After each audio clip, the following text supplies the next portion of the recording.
বাদ বাকি কতদিন ধরা ধরবা একমাত্র আল্লাহ যেন আমরা কেউ কইতাম আপনারা পাড়ার মধ্যে আপনারা লইয়া যে দিন রাত চলটা কত সুন্দর পরিবেশ। আমার কাছে কোনো নোংরা পরিবেশ নাই, আমার কাছে বালা পরিবেশ, আমার কাছে আপনারা সকলেই বালা। আপনারা অন্তর উজার হইলে আল্লাহরে ভালোবাসুন। আপনারা অন্তরের অন্তঃস্থল থেকে আল্লাহর রাসূলরে ভালোবাসুন। এই ভালোবাসা দেখে আমারও মন বড় খুশি হয়। আমাদের মসজিদের এলাকা যদিও ছোট, আমাদের মসজিদ যদিও ছোট, আমরা যদিও অনেক অনেক পয়সার মালিক নাই, মোটামুটি পয়সার মালিক আছি, যদিও অনেক অনেক বিপুল পরিমাণে পয়সার মালিক নাই, এরপরও আপনারা সুন্দর করে মসজিদে চালাইয়া নিছুন। আল্লাহ এই চালানির মধ্যে তৌফিক দান করতা। আর আমরা মানুষ হিসাবে আমরা একে অন্যের একটা না আটটা ভুল থাকবই। আল্লাহ আমরা মাফ করে দিতা কোকা, আমিন।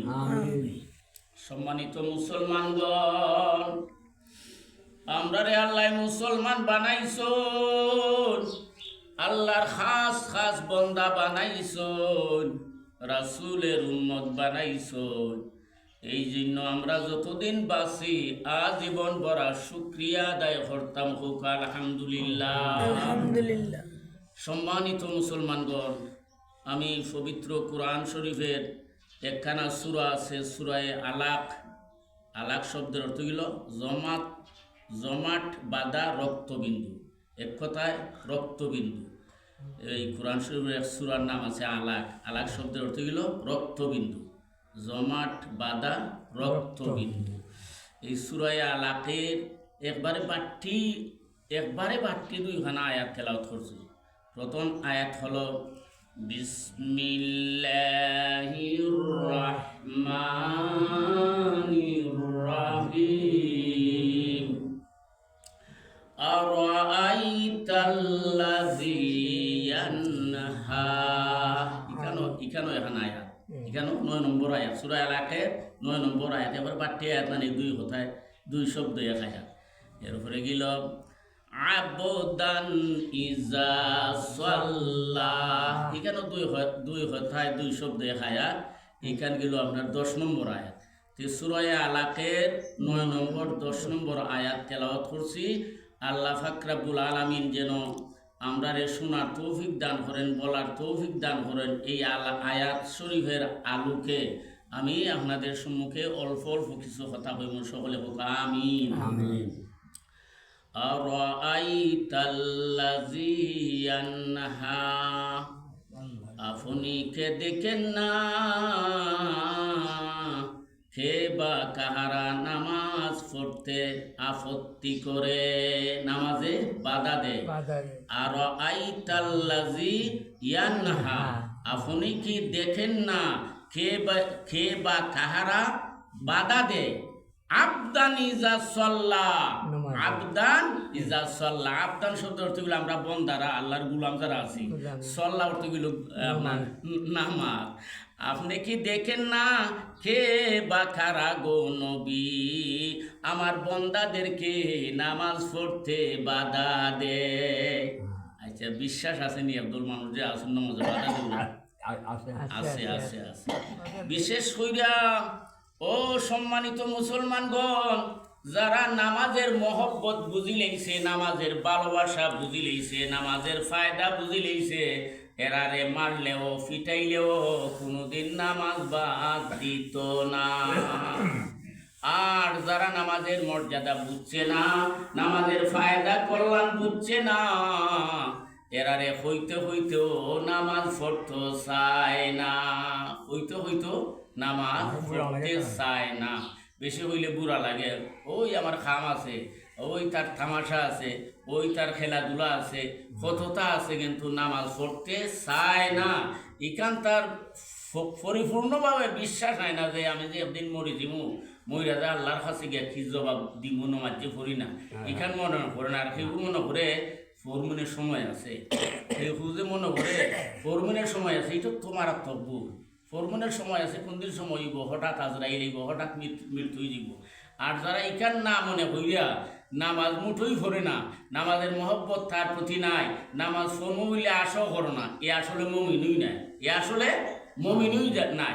কিন্তু মনে মনে পরিকল্পনা নামাজ পড়তো, শয়তানে দুকা দিয়া আলাইয়া রাখে, অথবা তার অবহেলার কারণে ছুটিয়া যাইতেছে নামাজ। কিন্তু সেই ইমানদার বড় ফাফি, নামাজ না পড়ার কারণে বড় ফাফি। সম্মানিত মুসলমানগণ, সর্বপ্রথমে আল্লাহর রাসূলকে নামাজ পড়তে বাধা দেওয়া হইয়াছে। কিভাবে বাধা দিছুন? আল্লাহর রসুল যখন কাবা শরীফের ভিতরে গিয়া আপনার নামাজ পড়তা, ওই আপনার প্রচুরভাবে ঢালাওভাবে ইসলাম প্রচার হওয়ার আগে, যে সময় একবারে তুরা মানুষ মুসলমান হয়েছিল, এই সময় যখন কাবা শরীফের মধ্যে গিয়ে আল্লাহ রসুলে নামাজ পড়তা, অথবা এক দুইজন সাহাবিরে নিয়ে নামাজ পড়তা, এই সময় নামাজের টাইম টেবিল বা খৈরাখাত নামাজ পড়তা, এটা নির্দিষ্ট হয়েছে না, আল্লাহর শুক্রিয়া আদায় করতা, নামাজ হইয়া নফল নামাজ হইয়া আল্লাহর শুক্রিয়া আদায় করতা।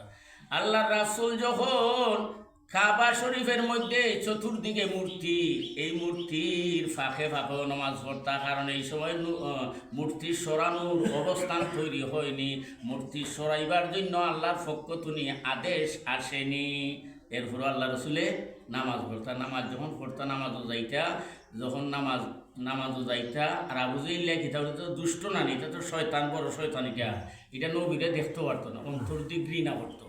তো আবু জাহেল কিতা করতো, উঠের নারী গড়ি মানছে, উঠ জব করে নারী গড়ি ফালাই নানি, আমরা তো দেখছি আপনার গরু জব হলে গরু উঠাই না, ক্ষতি তো ফালাই দিই, গাঙ্গ ফালাই দিন নানি, নারী গড়ির থুকাইয়া না জুগর হইরা থুইতো কোনো একটা আপনার আলাদা কোনো একটা আলাদা স্থানের মধ্যে, যাতে মানছে দেখে না, টের হয় না, এই ধরনের গোপন রাখারও চেষ্টা করতো। তো নারী গড়ি না থুইতো। আল্লাহ রসুল যখন নামাজের মধ্যে প্রবেশ করতা, মসজিদে প্রবেশ করতা, হইরা যখন নামাজ আরম্ভ করতা, যখন রুকু হইরা যখন সেজদার মধ্যে যাইতা, তখন এই নারী বড়ি, উঠেন নারী বড়ি তো আপনার বড় গরুর নারী বড়ি, বড় বড় গরু হইতে আলাদা, আপনাদের সাধারণ গরু আছে, তার নারী বড়ি তুলি, তার নারী আরো বড়, তখন আপনার ওই উঠের নারী বড়ি আনি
জেলো হারাইছে এটারে বার করবার লাগে কত লাখ লাখ মানুষ করতেছে আন্দোলন করতেছে আর এরা বিপরীত আরো বেশি লাখ লাখ মানুষ আন্দোলন করা এ জেলও থাকতো এর ফাঁসি দেওয়া হইতো জেলও থাকতো ফাঁসি দেওয়া হইতো অন্তত পক্ষে ফাঁসি দেয়া না তার বিচারটা হইতো বিচার হইলে তো অবশ্যই তার একটা শাস্তি তার একটা শাস্তি গুণানি এখন অনেকগুলা কথা হয়েছে যেগুলা নামাজের বিপরীত ইসলামের বিপরীত আল্লাহর বিপরীত আল্লাহ রাসুলের বিপরীত আর এমনি মানুষকে দেখা হে রাসুল ভক্ত আল্লাহ ভক্ত মানুষকে দেখায় কি তাই রাসুল ভক্ত আল্লাহ ভক্ত আজকে দেখলাম একটা খবরের মধ্যে একজন মহিলা কইতেছে যে আবুলের দ্বারো গেছে আবুলে বিটু গায়ক একটা গানের দেওয়া দিয়েছে মুখে একটা প্রোগ্রাম আবুলে কয় কিতা নাই যাইতাম পারি তুমি আমার সময় দিবা বুঝছো না কথা একটু বলছে যে না না না না আমি সময় দিতাম পারতাম নাই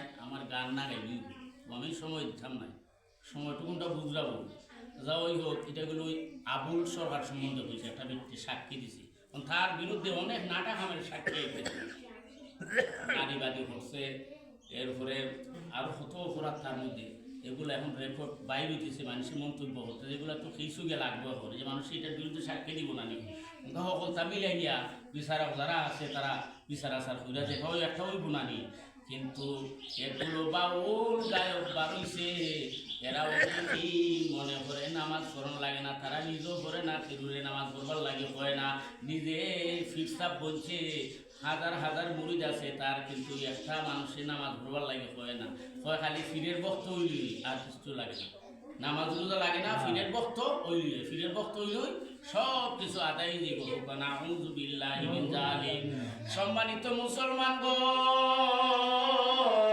মানুষে কতভাবে নামাজের মধ্যে বাধা দেয় আচ্ছা কোনো মানুষ যদি ফিরো আছে না কিছু মানুষ ফির আছে না ফির দাবি করে এখন মানুষ ফিরো আর হে মুড়ি ধরে তার কাছে গেলে পরে যদি কোনো মানুষের নামাজের কথা হয় না এবং নিজেও করে না এটা নামাজের মধ্যে বাধা দেওয়ার সামিল না নিজেও করে না ফিরুরে নামাজের কথা হয়ও না এটা আপনার আপনার নামাজে বাধা দেওয়ার সামিল তো এই ধরনের অনেক মানুষ আছে যে মানুষের নামাজের মধ্যে বাধা দিয়া নামাজ পড়ে বিরত রাখতে চায় আর যারা নামাজ পড়নেওয়ালা এরা কোনোদিন বাধা দিয়া রাখতে পারত না আমিন আচ্ছা তার মধ্যে ওই যে বাউল গায়কের মধ্যে এগুলা গায়ক আছে কম বয়সে তার নাম দিল আপনার নয়ন শেখ একটা কথা হয়েছে আপনারা শোনাই আপনার নামাজের পক্ষে হয়েছে এই বাউলদের মধ্যে কোনো কোনোটা আছে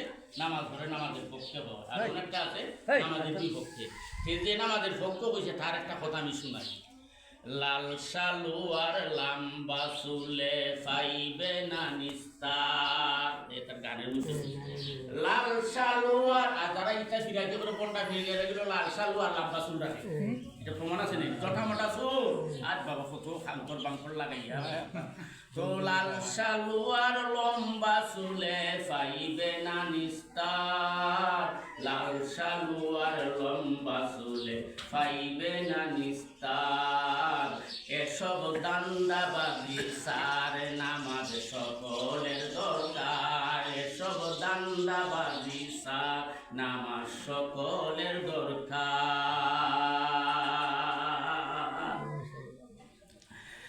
লাল সালোয়ার লম্বা চুলে লাল সালোয়ার লম্বা চুলে পাইবে না নিস্তার এসব দান্দাবাজি সার এসব দান্দাবাজি সার নামাজ সকলের দরকার নামাজ সবারই দরকার নারী পুরুষ সকলের লাগে আল্লাহ নামাজ পড়ে করছেন না নামাজ সকলের লাগে পড়ো এরপরে কইছে আফে আল্লাহ পড়ুয়ারে হুকুম করছেন নামাজ পড়তে আফে আল্লাহ পড়ুয়ারে হুকুম করছেন নামাজ পড়তে 82 বার তাগিদ আছে কুরআনের মাজার 82 বার তাগিদ আছে কুরআনের ভিতর, সবাই দান্দাবাজি সার, সবাই দান্দাবাজি সার।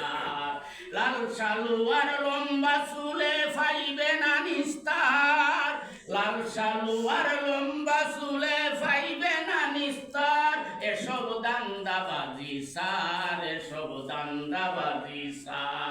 নামাজ সবারই দরকার, নামাজ সবারই দরকার। হোক আলহামদুলিল্লাহ। তার মধ্যে একদল আছে নামাজের পথে নামাজ পড়ে, নামাজ পড়ে ইটা করে আল্লাহ তাআলা মাফ করতে পারেন না। আর যেটাই নামাজ পড়ই না অস্বীকার করে, এটা কি মুমিন বলা যায়? ফির তো দূরের কথা মিয়া, এত মুমিনই নাই। সুতরাং আল্লাহ পাক রব্বুল আলামিন আমাদেরকে এই সমস্ত দান্দাবাজ হইতে যেন হেফাজত করেন। সবাই বলেন আমিন। সম্মানিত মুসলমানগণ, আল্লাহর রাসূল সাল্লাল্লাহু আলাইহি ওয়াসাল্লাম আপন পাক জবানে ফরমাইয়াছেন, হাদিস শরীফের মধ্যে ফরমাইয়াছেন।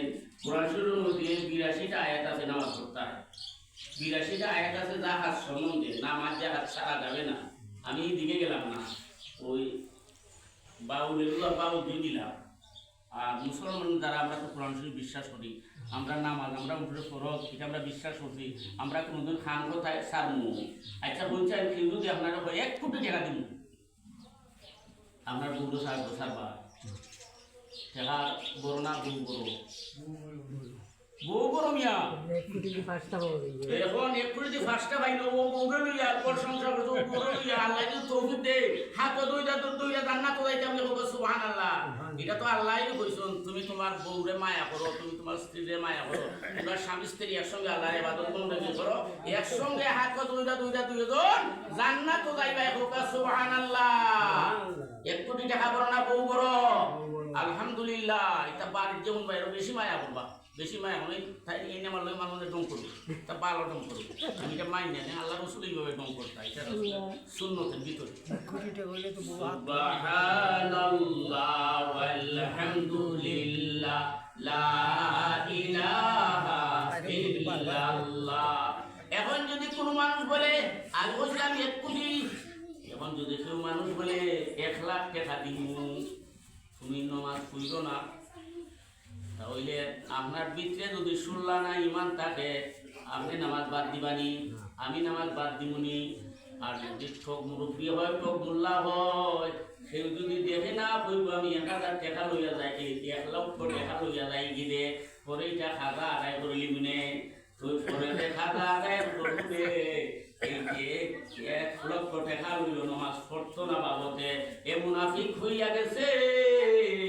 এই 1 লক্ষ টাকার কারণে জাহান্নামে জ্বলিয়া কাষ্ট হবে। নামাজ পড়লেও ফাওয়াইলুল লিল মুসাল্লিন, আল্লাহ বলেন ফাওয়াইলুল লিল মুসাল্লিন হলো না, ফাওয়াইলুল লিল মুসাল্লিন যারা জাহান্নামের আগুনে জ্বালাইবা।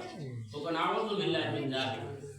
কোনো মানুষে কইল আমার অমুকের লোকে বাদ আছে, আমি তোমারে 5 লাখ টাকা দিব, মুখে মারিলাও, সকলকে মারবনি। কিন্তু দুনিয়ার লোভী যারা দেখার লোক সামলাইতে পারে না, তার শক্তি আছে, হাতও শক্তি আছে, পাও শক্তি আছে, তার বস্ত্র চালাইবার অভিজ্ঞতা আছে, হে 5 লাখ টাকার লোভে মুখ মানুষে মারি দিব, 5 লাখ টাকা লইব। এটা বাংলাদেশে চলছে নি? 1 লাখ দিলে মারিলাই, 50,000 দিলে মারিলাই, 60,000 জন। আর আমরা বলছি 9 লাখটা মারা হয়েছে, 40,000 টাকা ভাইয়া আর মারিছে, গরু কাটিয়েছে না। এই না আমার বাইয়া বিলবার। আল্লাহ তুমি ওনারা জান্নাতবাসী, জান্নাতবাসী করো, জান্নাতবাসী করো। ও সম্মানিত মুসলমানগণ, আল্লাহর রাসূল ফরমাইয়াছেন আউয়ালু মা ইউহাসাবু ইয়াউমাল কিয়ামাতি বাইনাল আবদি কাসসালাহ। কিয়ামতের ময়দানে কয়গুলো 3টা প্রশ্ন আলাদা, কয়গুলোর প্রশ্ন কথা বলি না। কিয়ামতের ময়দানে আল্লাহ সর্বপ্রথম আমরা প্রশ্ন করবা, আমরা 5 ওয়াক্ত নামাজ পড়ছিলাম, 5 ওয়াক্ত নামাজ পড়ছিলাম, সর্বপ্রথম প্রশ্ন। এখন যদি আমরা নামাজ পড়ি না, প্রশ্নের উত্তর দিতাম পারি, আর প্রশ্নের উত্তর যদি দিতাম পারি না, তাহলে জান্নাতে যাইবার কোনো আশা আছে? এইগুলো এক করতো। আর একটা হাদিস আছে আউয়ালু মা ইউকদা ইয়াউমাল কিয়ামাতি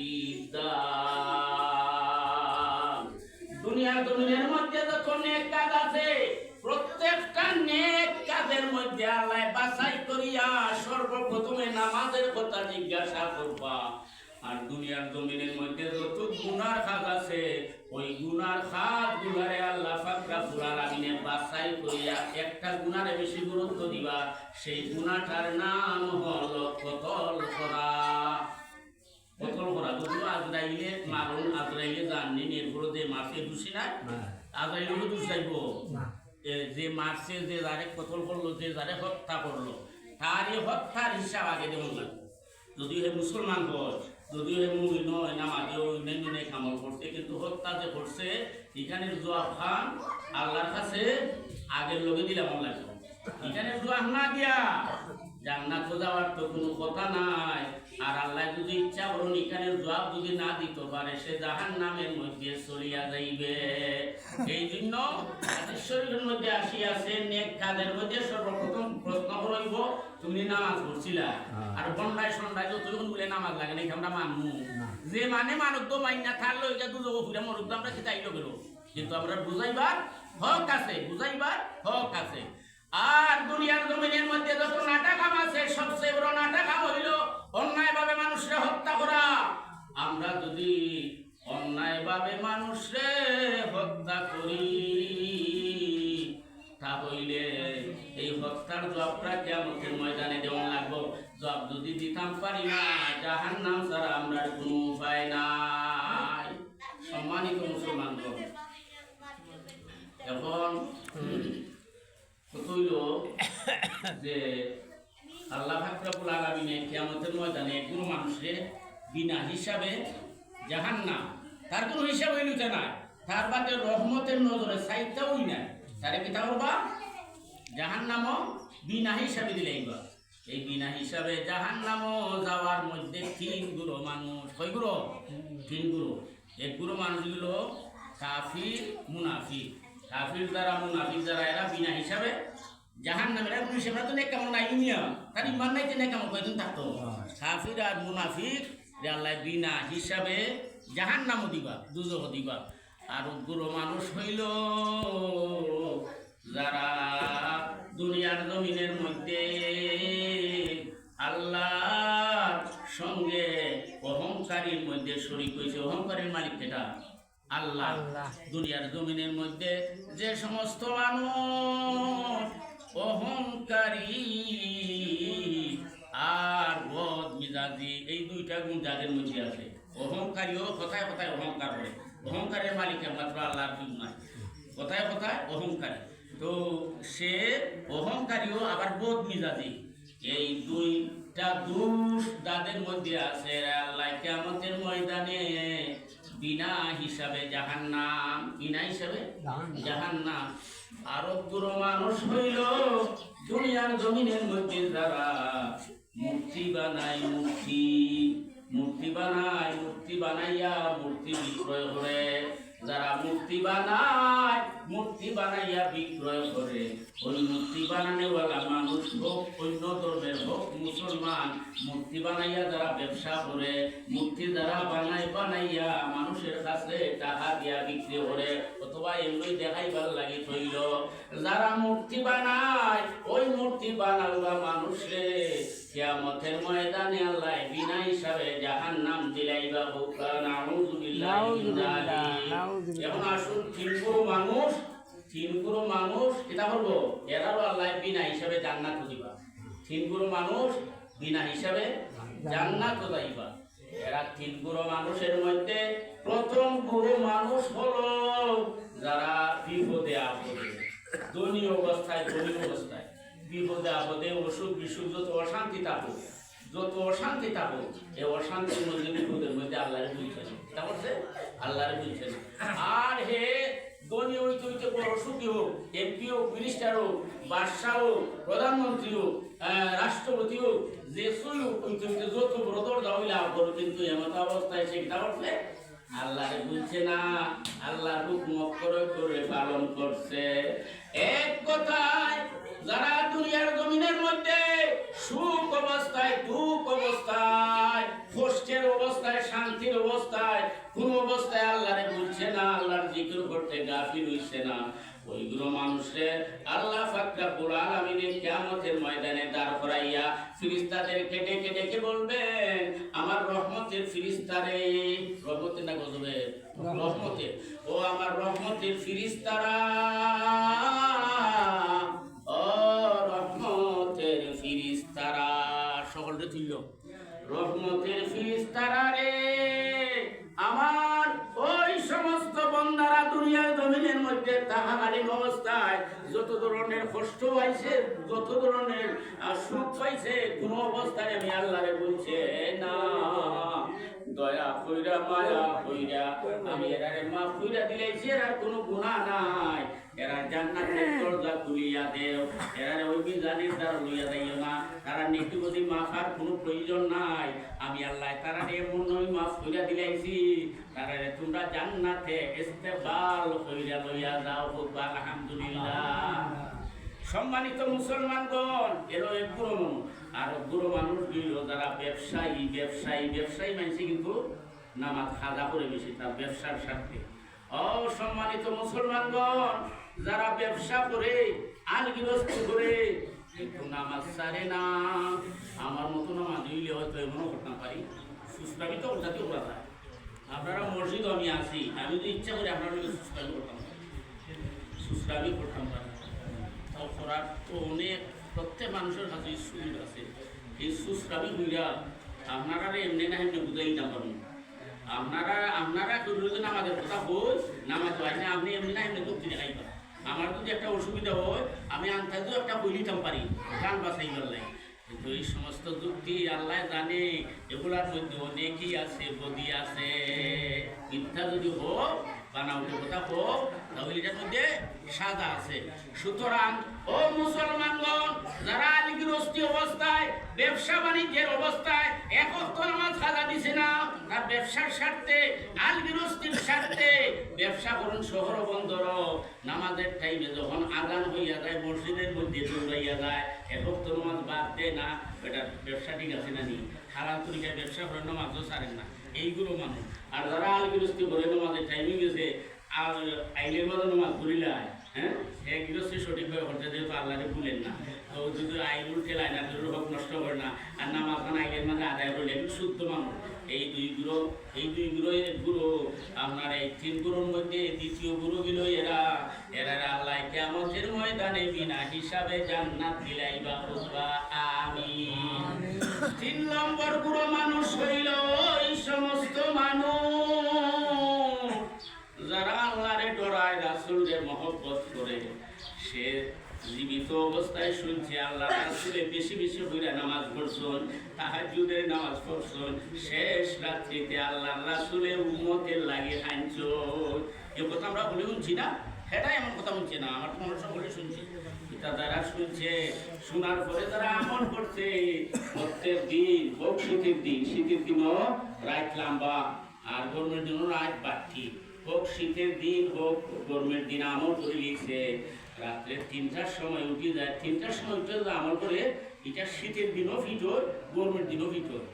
যদি 3টার সময় উঠে অভ্যাস করলে তার জীবনে, এটা গরমের দিনও ফিটর, শীতের দিনও ফিটর। টাইম করলেছে 3টা, এর আগে তার ঘুম ছুটি যায়, ঘুম ছুটি গেলে পরে আর ঘুমায় না, হুজু হইরা তাহাজ্জুদ করে নিজের আহাল পরিবার, নিজের মানুষের লাগে হানতে, নিজের জানের লাগে হানতে, আল্লাহ আমার জাহান্নামের আগে তুমি বাঁচাও, আল্লাহ রাসূলের উম্মতের লাগে হানতে। যারা যারা শেষ রাত্রিতে না ঘুমাইয়া তাহাজ্জুদ নামাজ পড়ে আল্লাহর কাছে চোখের পানি ফালাইয়া ফালাইয়া কান্দে, সে যত বড় গুনাহগার হোক, একমাত্র পড়ার হোক ব্যতীত, পড়ার হোক দেওয়ান লাগবো, পড়ার হোক ব্যতীত তার যত ধরনের গুনাহ আছে প্রত্যেক রাত যে আল্লাহর কাছে কান্দে, কিন্তু সিল্লায় আল্লাহ তাই মাফ করে দিলেন। সুবহানাল্লাহ। ও মানুষের কিয়ামতের ময়দানে ডাক দিয়া হইবা, ও আমার রহমতের ফেরেশতারা রে, তোমরা আমার এই গুরু মানুষ রে, তারা রে বিধানের পাল্লার কাছে লইয়া যাইও না, এরার হিসাব আমি নিতাম না, এরার ওজন আমি দেখতে চাই না, এরার আমি মাফ কইরা দিলাইছি, বিনা হিসাবে এরা জান্নাতে, এরার জান্নাতের দরজা খুলিয়া দে, আর তারা রে জান্নাত মুখী করিয়া তোমরা ইস্তেকবাল করিয়া স্বাগত জানাইয়া জান্নাতের দরজা পর্যন্ত পৌঁছাইয়া দেও। জান্নাতের দরজা পর্যন্ত যখন পৌঁছাইয়া দিলেইবা এখানেও গিয়া দেখো যেন যত রকম আপনার সুন্দর জায়গা হঠাৎ এখানেও গিয়া একলা একলা ঘুরাইতে বেশ ভালো লাগে। একলা একলা তাইতে হিন্দি দিইটা হিন্দি না মানুষ একটা বিভাগের মধ্যে ভুল যায় না। ঠিকানো একগুলো কাবা সেটা এটা কাবা আপনার দুনিয়ার জমিনের মধ্যে আল্লাহ যে সমস্ত হুর যে সমস্ত গিলমান আপনার লাগে আল্লাহ নির্দিষ্ট করে রাখছেন আপনার খান্দার কারণে চোখের পানি ফেলার কারণে আল্লাহর ইবাদত বন্দেগী করার কারণে যে সমস্ত হুর গিলমান আল্লাহ নির্দিষ্ট করে রাখছেন এরা বেহেশতের দরজার মধ্যে সারি সারিবদ্ধভাবে ফুলের মালা লইয়া তারা তারাই থাকবা। ফুলের মালা লইয়া দাঁড়াই থাকবা। ও বেহেশতের গেটের মধ্যে গিয়ে প্রবেশ করবাই সঙ্গে সঙ্গে আপনার গলার মধ্যে বেহেশতি ফুলের মালা দিয়া স্বাগতম জানাইয়া আপনার খার কোনো ঠিকানা আছে ঠিকানা লইয়া যাইবা গিয়া যখন আপনি এক টাইম যদি খাওয়া দাওয়া করিলেন এরপরে আপনি কান তুলি গেলা এখন বেহেশতের মধ্যে যেমনি চেমনি একা একা অগ্রমণ করতে পারবা। সুবহানাল্লাহ। কোনো আলাপ থাকে